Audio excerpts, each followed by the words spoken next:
Get ready, start. Sir, it has been brought to our notice that there had been concealment of surplus lands. We are making efforts to locate where concealment had been there. There has been a lot of surplus land, but so far they have not been located. We are trying to locate them. For instance, in this draft plan in para 69, it has been stated the situation needs to be rectified so that the true surpluses may be identified and redistributed within a definite time period with a renewed determination. It has therefore been proposed that the process of correcting land records and redistributing all the true surplus be completed within 5 years. This is what we have been striving for. Not only this, in some states, even the land records are not up to date. In some areas, they are not even available. Therefore, we are also trying to bring the land records up to date. Land records are being updated and proper entries are being made. Now, there are tenants who have land but they are not being regarded as tenants. Therefore, they do not have any rights unless they are regarded as tenants of the land. They would not have any right. Land records are being updated, and this effort is being made in almost all the states. Consolidation of holding is also very necessary, which we are doing. Sir, as you know very well, holdings in this country are very small, and these holdings are also at different places. Sometimes a person who has only 2 acres of land has that land at 3 different places. He cannot improve the land at all. We are trying to have consolidation. We are encouraging consolidation in states which are willing to take it up. Then the land which is declared surplus is of a very poor quality. As all of us know, when somebody is asked to declare his surplus area, he will declare the worst possible area that he has. So, only the worst possible areas have been declared as surplus. Some of them are not even cultivable. We are trying that these areas should be improved because if they are not improved, the poor farmer to whom this land is allocated would not benefit. Sir, rural development also has been a great emphasis in this plan, and it will be apparent from the allocation made in this behalf.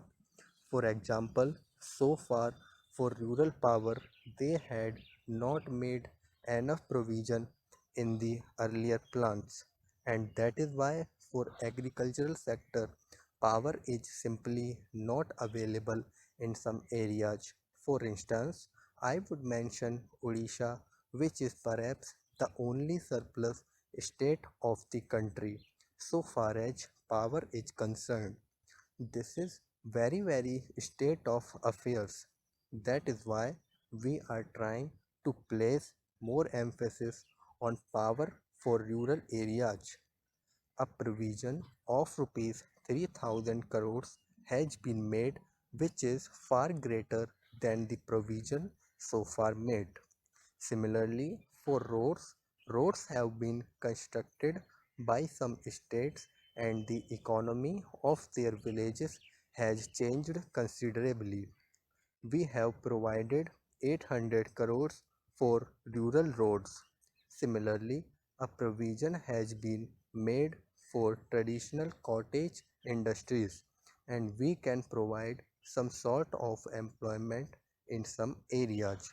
Some women are employed there and this generates some additional income. Previously, in the fifth 5-year plan, a provision of Rs 330 crores had been made for traditional cottage household industries. But in this plan, a provision of Rs 1000 crores has been made. It will generate a lot of employment and will improve the economic condition of these poor people. Similarly, houses are very necessary. In some areas, houses are not available.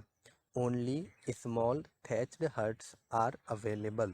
Earlier, there had been a lot of fanfare about it, saying that so many plots have been allotted and figures running into millions were given, but there were not sufficient allocations for housing. Only rupees 55 crores had been provided in the fifth 5-year plan. This is a very insignificant figure.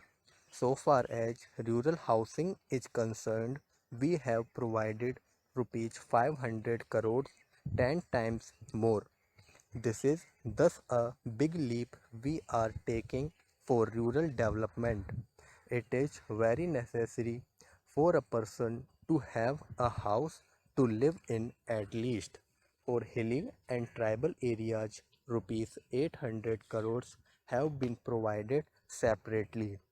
For rural development in the public sector plan outlays, we have provided 43% of the total outlay, whereas in the earlier plan it was 35% only. The total allocation is rupees 29,000 crores as in the last plan. Sir, I would like to draw the attention of this August House to one more matter. We talk about poor farmers and also about economic empowerment of rural women. I have also motivated a few women farmers to come forward to start work to cater to the needs of 50 spinning mills which are located in and around this area. Thank you.